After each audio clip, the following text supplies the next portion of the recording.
Olá a todos, neste vídeo iremos falar sobre os polígonos semelhantes. Que relação é que existe entre os lados de polígonos semelhantes? Que relação é que existe entre os perímetros de polígonos semelhantes? E que relação é que existe entre as áreas de polígonos semelhantes? Ora bem, começamos aqui pela definição. Dois polígonos são semelhantes quando têm o mesmo número de lados. Básico. Quando têm os comprimentos dos lados correspondentes são diretamente proporcionais. DP, os lados diretamente proporcionais. Duas figuras para serem semelhantes, e consequentemente dois polígonos para serem semelhantes, não têm que ser exatamente iguais. Pode ser uma ampliação do outro. Para ser uma ampliação do outro ou uma redução do outro, o que vamos ver aqui, nos exemplos e nos trabalhos que vamos fazer, é que os lados vão ter que ser diretamente proporcionais. E os ângulos internos correspondentes terão que ser iguais. Os ângulos internos correspondentes terão que ser iguais. Ora bem, um exemplo de que não temos polígonos semelhantes, um exemplo em que temos polígonos semelhantes. O primeiro exemplo é o caso em que não temos polígonos semelhantes, em que olhando para os dois papagaios, a parte de cima dos dois papagaios, os lados mais pequenos que são iguais, do mais pequeno para o maior, o correspondente era 1 e 2, dividindo 2 por 1 dá 2, que é a parte direita, a parte esquerda dá 2, mas dividindo o lado correspondente em baixo do maior e do menor, o 3 por 2, dá 1,5. 3 dividido por 2 dá 1,5. Não temos indicação sobre os ângulos, não precisamos, porquê? E agora voltando novamente lá acima, olha ali, I quer dizer que temos que ter as duas condições. Se uma delas falhar, logo não, os polígonos não serão semelhantes. Aqui o que falhou foi os lados não serem diretamente proporcionais. Em baixo, um caso em que nós temos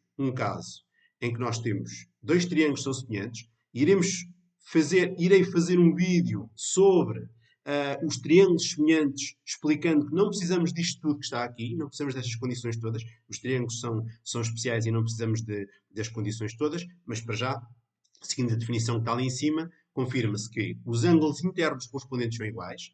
Temos aqui o ângulo 90 graus e depois a indicação que os dois ângulos agudos correspondentes são iguais, por isso os ângulos internos correspondentes são iguais, e a razão entre os comprimentos dos lados correspondentes é constante, quer isto dizer que os lados são diretamente proporcionais. E aqui fez-se do menor para o maior, dividindo os valores pelos valores correspondentes. O 3 dividindo por 9, correspondente. O 4 dividindo por 12, que é o correspondente. E o 5 dividindo por 15. Então obtivemos este valor que aqui está. Ora bem, um dado importante. Os lados são diretamente proporcionais. Ok? Dão o mesmo resultado. Não há dúvidas. Os ângulos também. Os polígonos são semelhantes. Temos duas opções. E as opções estão aqui ao lado. Se dividirmos os valores maiores pelo menor correspondente, ou seja, ao contrário do que foi feito ali, se eu dividir o 15 pelo correspondente que é 5, o 9 pelo correspondente que é 3, ou o 12 pelo correspondente que é 4, obtenho a razão de semelhança da ampliação. Se dividir o maior pelo menor correspondente, dá um número maior do que 1. Se fizermos o que fizemos aqui em baixo, obtém-se exatamente o contrário. Dá um número menor do que 1, o 3 dividido por 9, o 5 dividido por 15 e o 4 dividido por 12, deu 1/3, é um número menor do que 1, então aí temos a razão de semelhança da redução. Ora bem, então, e dados dois polígonos semelhantes, que relação é que existem entre os perímetros e que relação é que existe entre as áreas? Já sabemos que entre os lados vão ter que ser os lados correspondentes diretamente proporcionais. Vamos então tentar perceber o que é que vai acontecer com os perímetros e o que é que vai acontecer aqui com as áreas. Ora bem, dois retângulos temos aqui ao lado, são semelhantes. Porquê? Os ângulos correspondentes são iguais, são todos ângulos de 90 graus, está salvaguardado, e cada um dos lados que nós temos aqui do retângulo mais pequeno para o retângulo maior, o que aconteceu foi, houve uma ampliação proporcional, aumentando os lados para o dobro. Não tem que ser vezes 2, vezes 3, pode ser com um número qualquer maior que 1 quando é ampliação, ou menor do que 1 quando é uma redução, mas neste caso aumentou aqui para o dobro. Como é que nós obtemos a razão de semelhança da ampliação? Muito simples. Vamos dividir o valor maior pelo valor correspondente, o comprimento do retângulo maior, pelo comprimento do retângulo mais pequeno. 8 dividindo por 4. Se dividimos os comprimentos, 8 por 4 dá 2. Se dividirmos as larguras, 4 por 2, largura do retângulo maior por retângulo menor, também obtemos a razão de semelhança de 2. Neste caso, a razão de semelhança é 2, a razão de semelhança é da ampliação. Vamos fazer para a razão de semelhança da ampliação, podemos fazer perfeitamente com a razão de semelhança da redução, que é a mesma coisa. Ok? E os perímetros? Ora bem, para fazermos os perímetros, muito simples, vamos calcular o perímetro do retângulo maior, o perímetro do retângulo menor, vamos dividir e vamos ver que relação é que existe entre a razão de semelhança. Por acaso já deixei aqui a indicação que é 2, mas vamos ver que vamos lá chegar àquele valor. 8 mais 4 mais 4, vai nos dar aqui a indicação, 8 mais 8, 16, mais 4, 20, mais 4. O perímetro do retângulo maior é 24, o perímetro do retângulo menor, 4 mais 4, 8, mais 2, 10, mais 2, 12, e cá está. Deu 2 também. O que é que isto quer dizer? Não estamos a fazer demonstração, estamos só a pegar no exemplo. Esta propriedade pode-se demonstrar, mas vamos só utilizá-la para a parte mais importante, para os exercícios, ok? Vamos só chegar aqui à conclusão para depois utilizarmos isto para os exercícios. A razão dos perímetros é igual à razão de semelhança. Não tem aqui alteração nenhuma. A razão entre os perímetros e a razão de semelhança tem exatamente o mesmo resultado. A razão dos perímetros é igual à razão de semelhança. As áreas. As áreas já não vai ser bem assim. As áreas dos retângulos é comprimento vezes largura, 8 vezes 4. A área do maior, 32. Comprimento vezes largura, 8 vezes 4, 32. E no de cima, mais pequenino, comprimento vezes largura, 4 vezes 2. 4 vezes 2, 8. O que é que acontece neste caso? Deu 4. 4 não é igual a 2, ou seja, a razão entre as áreas não é igual à razão de semelhança. Mas se reparares, o 4 é 2 ao quadrado. Ou seja, o que é que vai acontecer então aqui à razão de entre as áreas? A razão das áreas é igual à razão de semelhança ao quadrado.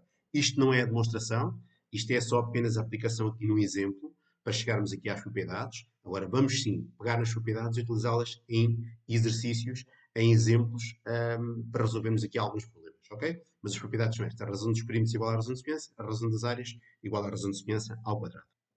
Ora bem, um exemplo de aplicação destas situações da aplicação da razão de semelhança, ou para determinação de lados, ou para determinação de perímetros, ou para determinação das áreas, de acordo com as propriedades que vimos até agora. Este exercício já está resolvido. Vou tentar, neste exercício, colocar todas as situações que possam acontecer em exercícios variados.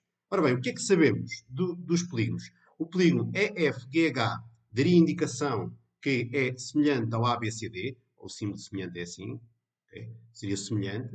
E sabemos que o EH são 4 cm, as medidas estão aqui expressas em 4 cm, e o AD são 2,5 cm. A linha A, primeira pergunta que está aqui, indicação, a linha A, sabendo que EF são 5 cm, 5, quanto é que é a medida do DC? Olha, uma primeira opção, sétimo ano, rega 3 cm. 4 está para 2,5, assim como o 5 está para X. Vamos abandonar isso agora, ok? É possível, sim senhora, temos isso, são conhecimentos que estão para trás, agora já estamos no 8º ano. O que é que vamos fazer? E é isto que agora temos que ter em consideração e importante. Aqui do lado direito, já temos aqui o que é a nossa razão de semelhança da ampliação e o que é a nossa razão de semelhança da redução, e é com estes valores que vamos utilizar. Porquê? Porque a variedade dos exercícios que possam ser apresentados tendencialmente vais ter que utilizar ou uma ou outra. E isso é importante, temos em atenção o que é que vamos fazer. Ora bem, só para descobrir a razão de semelhança da ampliação, faz o seguinte. Divide-se o valor maior pelo valor menor correspondente. 4 dividindo por 2,5, 1,6. Quer isto dizer o quê? Que o quadrilátero maior é 1,6 vezes maior do que o mais pequeno. Se for redução, fazemos exatamente o contrário. Okay? Dividimos o 2,5 por 4 e dá-nos então aqui o 0,625. Consoante os casos que nós tenhamos, vamos utilizar uma ou outra. Eu aqui vou-te mostrar a linha B, a linha C e a linha B, A, B e C resolvidas com as duas razões de semelhança. Consoante o caso que possam dar, já sabes o que é que tens para fazer. Ora bem, tenho o 5, que era o X, é o valor menor correspondente. O caso mais simples, que está aqui, o DC, é multiplicar o 5 pela razão de semelhança da redução. Automaticamente obtemos o valor correspondente, 3,125, multiplicando pela razão de semelhança da redução. Supõe agora que tinhas a razão de semelhança da ampliação. No exercício não tinhas como descobrir a razão de semelhança e davam-te só a razão de semelhança da redução. O que é que tu fazes? E agora aqui muita atenção, operação inversa. Dividir pela razão de semelhança da ampliação, obtemos na mesma os 3,125 centímetros como distância para o DC. Ok? Para o perímetro, para a área, a mesma coisa, sabendo que a razão dos perímetros é igual à razão de semelhança, mas a razão das áreas é igual à razão de semelhança ao quadrado. Temos aqui o perímetro do EFGH, o perímetro do maior, e queremos o perímetro do mais pequeno. Ora bem, temos o maior, queremos o mais pequeno, o caso mais direto. Multiplicarmos logo automaticamente para a razão de semelhança da redução. Como a razão dos perímetros é igual à razão de semelhança, é multiplicar ou dividir pela razão de semelhança. E dá-nos 45,7 cm. Se não tivéssemos a razão de semelhança da redução, se tivéssemos só a razão de semelhança da ampliação, novamente a mesma coisa, operação inversa. Como temos o maior e temos o mais pequeno, dividimos pela razão de semelhança da ampliação e obtemos então os 45,7 cm para o perímetro do ABCD. Para as áreas, sabendo que a área do mais pequeno é 8,59.375 cm², qual a área do EFQH? Qual a área do maior? Mesma lógica, agora só com um pormenor que tem que estar sempre presente em ti, que é, utilizamos a razão de semelhança ao quadrado. Se temos a área do menor, queremos a área do maior, multiplicamos pela razão de semelhança ao quadrado, razão de semelhança de ampliação ao quadrado, mas se não tivesse a razão de semelhança de ampliação, a da redução, mesma coisa, operação inversa, dividir pela razão de semelhança da redução ao quadrado, obterias a área do maior. Pronto, espero que com este exemplo consiga ajudar para a resolução dos exercícios e a variedade de exercícios que possas ter com a questão dos polígonos semelhantes, com os perímetros e com as áreas dos polígonos semelhantes. Ok? Até o próximo vídeo.